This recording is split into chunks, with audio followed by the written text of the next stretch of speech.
नमस्कार दोस्तों, मेरा नाम है राजेश और स्वागत है आपका फिनवर्ल्ड में। दोस्तों, ये मेरा 8वां वीडियो है how to sell a good stock for investment series में। अगर आपने अभी तक के पहले वीडियोस नहीं देखे तो प्लीज उन्हें जाकर आई बटन पर देख लीजिए, बिकॉज मैं इस पूरी सीरीज में डिस्कस कर रहा हूं कि कैसे आप step by step approach develop कर सकते हैं एक अच्छे मल्टीबैगल स्टॉक को सिलेक्ट करने के लिए। तो इसलिए अगर आपने एक भी वीडियो पूरी सीरीज में मिस किया तो आप एक स्टेप मिस करेंगे और आपको नहीं पता चल पाएगा कि कैसे एक अच्छे स्टॉक का चुनाव करना चाहिए। दोस्तों, मैं बात कर रहा हूं किसी भी कंपनी की डिटेल्ड एनालिसिस की पिछले कुछ पार्ट्स में। आज की इस वीडियो में हम बात करने वाले हैं वैल्यूएशन एनालिसिस की, कि कैसे किसी कंपनी का वैल्यूएशन एनालिसिस किया जाता है। दोस्तों, वैल्यूएशन एनालिसिस किया जाता है किसी भी कंपनी को देखने के लिए कि क्या वो कंपनी अंडर वैल्यूड है या फिर फेयरली प्राइस्ड है या फिर ओवर वैल्यूड है। आखिर ये कंसेप्ट ही निकल कर क्यों आता है कि क्यों हमें किसी भी कंपनी का एनालिसिस करना चाहिए, वो भी पर्टिकुलर वैल्यूएशन एनालिसिस। दोस्तों, पूरी दुनिया में जो लीजेंडरी इन्वेस्टर है मिस्टर वॉरेन बफेट, वो कहते हैं इट इज बेटर टू पे a fair price for a good company, for a wonderful company, than to pay a wonderful price for a fair company. That means value for money की सीधी सीधी बात कर रहे हैं वो कि एक ऐसी कंपनी इन्वेस्ट करती है जो कि ठीक ठाक रेट पे आपको मिल रही है, या फिर मैं कहूं जो कि मोल तोल करके आपको मिल रही है, ऐसी ही कंपनी में इन्वेस्ट कीजिए।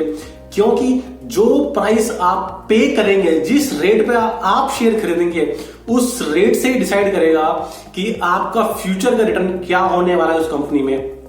ऐसा हो सकता है कि कोई शेयर बहुत अच्छा हो, बहुत उसके प्रोस्पेक्ट अच्छे हो, लेकिन खूब चढ़ गया हो ऊपर, खूब मार्केट में उसको भाव दिए हो और ऑलरेडी वो अभी 100% तक बढ़ चुका है। आगे अगर आप उसे अभी खरीदेंगे तो आपके फ्यूचर की रिटर्न थोड़ी कम हो सकती है और कुछ कभी कभी लॉस भी हो सकता है। इसलिए दोस्तों, वॉरेन बफेट कहते हैं प्राइस इज व्हाट यू पे and value is what you get. इसलिए दोस्तों, वैल्यूएशन एनालिसिस करना बहुत जरूरी है। आइए इस वीडियो में आपको बताता हूं कैसे वैल्यूएशन एनालिसिस किया जाता है और एक अंडर वैल्यूड कंपनी को आइडेंटिफाई किया जा सकता है। प्राइस टू अर्निंग मल्टीपल या PE ratio probably one of the most important valuation metric है जो कि मार्केट में यूज किया जाता है।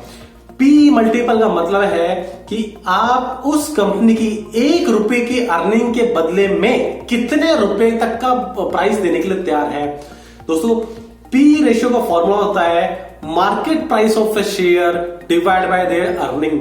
दैट मींस अगर मान लीजिए रिलायंस इंडस्ट्रीज का मार्केट प्राइस अभी 1000 रुपए है फॉर एग्जांपल, और अगर पिछले 12 महीनों का या फिर पिछले 1 साल का जो रिपोर्टेड अर्निंग है वो उनकी अगर 10 रुपए है, तो इस कंपनी का पी हो जाएगा 100 टाइम्स। दैट मीन्स कि आप उसके 1 रुपए की अर्निंग के लिए 100 रुपए तक देने के लिए तैयार हैं।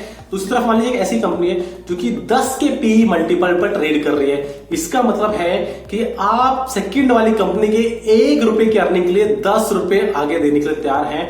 यदि मैं दोनों चीजों को सेम रखूं, एक कंपनी का पी मल्टीपल आ रहा है 20 रुपए, एक कंपनी का पी मल्टीपल आ रहा है 10 रुपए, यानी कि पहली वाली कंपनी एक कंपनी महंगी कंपनी है सब कुछ चीजें समान होते हुए, क्योंकि पहली वाली कंपनी में आपको हर 1 रुपए की अर्निंग के सामने आपको डबल यानी 10 की जगह 20 रुपए देने पड़ रहे हैं। और जैसे आप दोस्तों 20 रुपए देंगे, आपकी फ्यूचर की रिटर्न इससे इंपैक्ट होने वाली है। इसलिए P multiple plays a very important role while analysing valuation analysis of a company.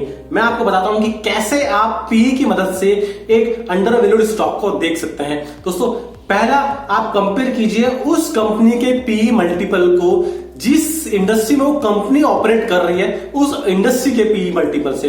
दोस्तों, इंडस्ट्री पी क्या होता है? उस पूरी इंडस्ट्री में जितने भी प्लेयर ऑपरेट कर रहे हैं, आप उन सभी प्लेयर का, उन सभी कंपनीज के अगर पी का एवरेज कर देंगे तो वो बन जाएगा इंडस्ट्री का पी। अगर जिस कंपनी में आप इन्वेस्ट करना चाहते हैं, let's say for example ABC limited, यदि एबीसी लिमिटेड का पी उसकी इंडस्ट्री के एवरेज पी से अगर नीचे है, उससे कम है, तो ये कंपनी हो जाएगी अंडर वैल्यूड कंपनी। और अगर ये सिचुएशन उल्टा हो जाए, अगर इंडस्ट्री का पी कम है और कंपनी का पी ज्यादा है, तो डेफिनेटली ये एक ओवरवैल्यूड स्टॉक है और हमें इस स्टॉक में इन्वेस्ट नहीं करना है। दोस्तों, दूसरा है कि जिस भी कंपनी में आप इन्वेस्ट करना चाह रहे हैं उसका करंट पी देखिए कि अभी प्रेजेंटली में उसका पी क्या है, और इस पी को आप इसके पास हिस्टोरिक पी से कंपेयर कीजिए हिस्टोरिक पी का एवरेज निकालिए और देखिए कि जो प्रेजेंट पी है वो हिस्टोरिक पी के सामने कहां स्टैंड करता है। अगर प्रेजेंट पी हिस्टोरिक पी से कम है तो ये कंपनी अंडरवैल्यूड कंपनी रहेगी, और अगर वाइसा वर्सा होता है तो ये स्टॉक ओवरवैल्यूड हो जाएगा, और ओवरवैल्यूड स्टॉक में हम इन्वेस्ट नहीं करना है। दोस्तों, जब भी बात आती है हिस्टोरिक पी की तो मैं प्रेफर करता हूं कि एटलीस्ट पिछले 10 साल का डेटा देखा जाए, उसके अगर पहले का डेटा अवेलेबल नहीं है तो। दोस्तों, एक बहुत ही लीजेंडरी इन्वेस्टर रहे हैं मिस्टर पीटर लिंच। उन्होंने एक बुक लिखी है one up on wall street. अगर आपने वो बुक अभी तक नहीं देखी है तो प्लीज उस बुक को देखिए। उसका लिंक मैंने नीचे डिस्क्रिप्शन में डाल दिया है, क्योंकि वो बुक बहुत ही अच्छे से नाइसली एक्सप्लेन करती है चीजों को। दोस्तों, जो उस बुक के राइटर है मिस्टर पीटर लिंच, उन्होंने ही इस पीईजी का कंसेप्ट निकाला है, पी टू ग्रोथ रेशियो, जिसको हम शॉर्ट फॉर्म में बोलते हैं पीईजी, पैग रेशियो। दोस्तों, मान लीजिए कंपनी है ए जिसका पी है 10, कंपनी है बी जिसका पी भी है 10। आप सभी चीजें अगर सेम है तो आप कौन सी कंपनी में इन्वेस्ट करना चाहेंगे? वीडियो को 10 सेकंड के लिए पॉज कीजिए और जवाब मुझे कमेंट बॉक्स में नीचे डालिए। दोस्तों, अगर दोनों चीजें समान है इन कंपनियों में तो मैं ऐसी कंपनी में इन्वेस्ट करना चाहूंगा जिसका अर्निंग ग्रोथ ज्यादा रहेगा। गेटिंग माई पॉइंट कि एक कंपनी जो ज्यादा स्पीड से ग्रोथ कर रही है, जिसकी अर्निंग ज्यादा स्पीड से ग्रो करेगी, उसको डेफिनेटली मार्केट प्रेफर करेगा।